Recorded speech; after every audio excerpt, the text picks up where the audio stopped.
Hello friends, welcome to my channel. Guys, आज की class में हम करने वाले हैं डू, डज और डिड का यूज़ मेन वर्ब के रूप में और हेल्पिंग वर्ब के रूप में। तो चलिए स्टार्ट करते हैं। जो लोग इस चैनल पे नए हैं वो सब्सक्राइब कर लीजिए ताकि ऐसी ही वीडियो आपको आगे मिलती रहें। डू, डज और डिड का जब हम हेल्पिंग वर्ब के रूप में यूज़ करते हैं, सहायक क्रिया, ठीक है। हेल्पिंग वर्ब होती है सहायक क्रिया, जैसे is, am, are, was, were, has, have, इसको हम क्या बोलते हैं? सहायक क्रिया। तो इसी तरह से डू, डज और डिड का यूज़ हम सहायक क्रिया के तौर पे करेंगे, ठीक है।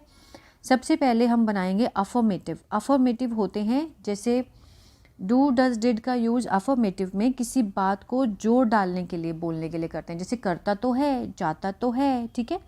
थोड़ा बोलने का जो तरीका है वो बदल जाता है, ठीक है। इस तरह से इंटेरोगेटिव प्रश्न पूछने के लिए, नेगेटिव होता है किसी बात को मना करने के लिए, मीन्स नावाचक, ठीक है। चलिए सबसे पहले हम समझ लेते हैं कि किसके साथ लगेगा क्या। जैसे डू है, डू के साथ लगेगा आई, वी, यू, दे, ठीक है। इन तीनों के साथ, चारों के साथ लगेगा डू। और ही, शी, इट, नेम के साथ लगेगा डज, ठीक है। और पास्ट में ये प्रेजेंट के लिए यूज़ होंगे, ठीक है। डू और डज यूज़ होते हैं प्रेजेंट के लिए, और पास्ट के लिए यूज़ होता है डिड। जैसे I, we, you, they, he, she, it, इसमें कोई प्रॉब्लम नहीं है। बिना सोचे समझे हम इसके साथ, इन सब के साथ डिड का यूज़ कर सकते हैं, और लेकिन इसका यूज़ होता है पास्ट के लिए, ठीक है। इतना समझ आया? चलिए स्टार्ट करते हैं। सबसे पहले हम करेंगे अफर्मेटिव। जब किसी बात को जोर लगाकर बोला जाए, जैसे मैं पढ़ता तो हूँ, हम बोलते हैं ना, मैं खाता तो हूँ, मैं जाता तो हूँ, इस तरह से, ठीक है। मैं पढ़ता तो हूँ, आई डू स्टडी। आई के साथ हम क्या लगाएंगे? डू। पीछे हमने अभी देखा है कि आई के साथ हम डू लगाएंगे, और स्टडी वर्ब की फॉर्म आई, वी, यू, दे, ठीक है। नेक्स्ट है डज। वह खेलता तो है, ठीक है, उसकी बात कर रहे हैं। He does play. He, she, it के साथ हम लगाएंगे डज। ही डज प्ले, वो खेलता तो है, ठीक है। नेक्स्ट है पास्ट के लिए, मैं पढ़ता तो था। He did study, I did study. मैं पढ़ता तो था, आई डिड स्टडी। तो इसमें क्या है? I, we, you, they, he, she, it के साथ हम क्या यूज़ कर सकते हैं? डिड का, ठीक है। इसमें कोई सोचने की ज़रूरत नहीं है, बस इसमें हमें देखना है कि ही, शी, इट के साथ डज लगेगा और आई, वी, यू, दे के साथ डू लगेगा। इस तरह के वाक्य बोलने के लिए आपको इसका यूज़ करना है। नेक्स्ट है इंटेरोगेटिव। जब किसी से कोई प्रश्न पूछना हो, ठीक है, जब हमने कोई क्वेश्चन पूछना हो उसकी डेली रूटीन को लेकर, कि क्या तुम जिम जाते हो, उसकी डेली रूटीन को लेकर हमने कोई भी प्रश्न क्या से जब शुरू करना है तो हम डू से स्टार्ट करेंगे, डू या डज से, ठीक है। क्या तुम जाते हो, क्या तुम पढ़ते हो, क्या तुम वॉक करते हो, क्या तुम जिम जाते हो, इस तरह के जितने भी क्वेश्चन हैं हम डू लगाकर पूछ सकते हैं, ठीक है।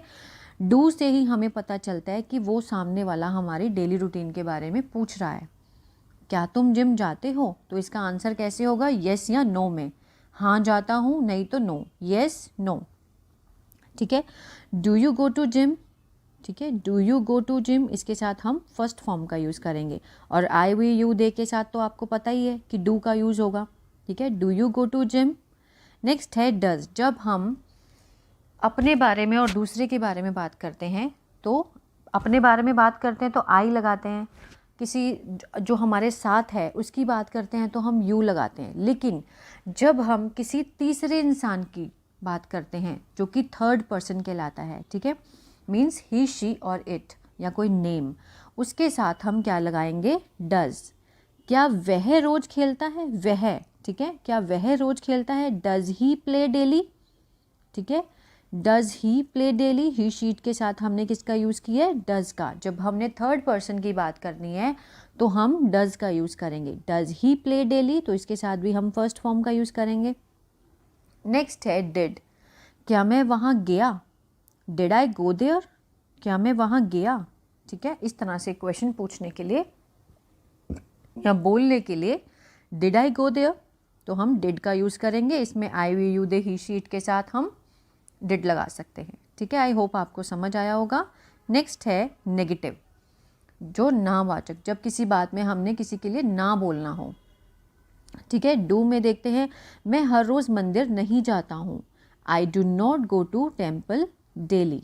ठीक है, आई डू नॉट या डोंट, ये मैंने कॉन्ट्रैक्शन फॉर्म है डोंट, इस तरह भी हम लिख सकते हैं, बोल सकते हैं आई डू नॉट या I don't. I don't go to temple daily, मैं हर रोज़ मंदिर नहीं जाता हूँ। ठीक है, अब मैंने अपनी बात तो कर ली, अब हम किसी और के बारे में, लाइक जो थर्ड पर्सन है उसके बारे में बात करेंगे। वह हर रोज़ मंदिर नहीं जाता है, ही डज नॉट। ठीक है, उसके साथ क्या आएगा, डजंट। कॉन्ट्रैक्शन फॉर्म में बोलेंगे डजंट, अदरवाइज हम बोलेंगे he does not go to temple daily, वह मंदिर हर रोज़ नहीं जाता है। He does not go to temple daily. मैं मंदिर नहीं गया। ठीक है, जिसे हमने बोलना है ये पास्ट के लिए कि मैं मंदिर नहीं गया। ही डिड नॉट, वह मंदिर नहीं गया, he did not go to temple. ठीक है, डिड नॉट की कॉन्ट्रैक्शन फॉर्म है didn't. He didn't go to temple, यहाँ पे आना था वह। ठीक है, वह मंदिर नहीं गया, he didn't go to temple या he did not go to temple. ये थे हेल्पिंग वर्ब के साथ डू, डज और डिड का यूज़। अब हम करेंगे डू, डज, डिड का यूज़ हम मेन वर्ब के रूप में, मुख्य क्रिया। ठीक है, इसका मीनिंग होता है करना, तीनों का मीनिंग होता है करना। जैसे मैं कसरत करता हूँ, आई डू एक्सरसाइज। ठीक है, I do exercise, I we you they के साथ हमने पहले भी देखा है कि डू लगता है, तो आई डू एक्सरसाइज। वह कसरत करता है, थर्ड पर्सन, तो ही डज एक्सरसाइज। ठीक है, ही डज एक्सरसाइज। मैंने कसरत की मीन्स पास्ट में, जो समय बीत चुका है, मैंने कसरत की, आई डिड एक्सरसाइज। ठीक है, इसके लिए हम डिड का यूज़ करेंगे और तीनों का मीनिंग यहाँ पे क्या है, करना। आई होप ये वीडियो आपको अच्छा लगा, समझ आया होगा। तो गाइज़ प्लीज़ इसके सेंटेंस आप खुद बनाकर देखिएगा ताकि ये कॉन्सेप्ट आपको और भी ज़्यादा क्लियर हो जाए। तो लाइक, शेयर और सब्सक्राइब करना मत भूलिएगा। Stay blessed.